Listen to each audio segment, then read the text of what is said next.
C'est un quartier traumatisé. Il y a 3 semaines, une balle perdue a tué un jeune de 25 ans à 2 pas d'ici, un point de non-retour pour les habitants. C'est un peu triste de ce qui s'est passé parce que voilà, de base, ce quartier c'était un quartier assez calme.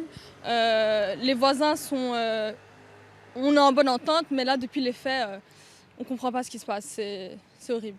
Pour sécuriser le quartier marbotin, plusieurs mesures. La principale, interdiction de se rassembler à plus de 5 dans ce périmètre. Parmi les riverains que nous avons croisés, certains saluent la mesure, d'autres, comme Nora, sont plus réservés. C'est une bonne chose d'interdire les rassemblements à plus de 5. Vous pensez que ça va changer quelque chose? Moi je trouve que non, parce que ça ne veut pas dire rassemblement ne veut pas dire guerre directement.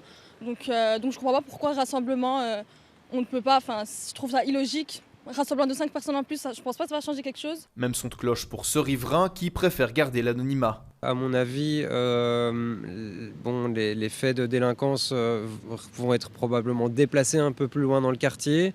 Et je me pose la question des alternatives qu'on propose à ces jeunes du quartier qui n'ont pas des appartements très grands, qui n'ont pas vraiment d'espace pour se réunir. Et puis cette mesure ne va-t-elle pas punir tout le monde sans discernement pour les agissements de quelques-uns?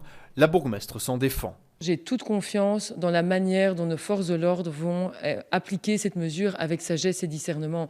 Donc il ne s'agit absolument pas de bloquer la vie de quartier, comme je l'ai dit. Au contraire, il faut même que toutes les activités socio-culturelles du quartier sportif soient maintenues, soient même amplifiées. Autre mesure prévue, plus de travailleurs sociaux et de gardiens de la paix en rue, ou encore de nouvelles caméras. L'interdiction de rassemblement vaut pour 3 mois, elle peut ensuite être renouvelée.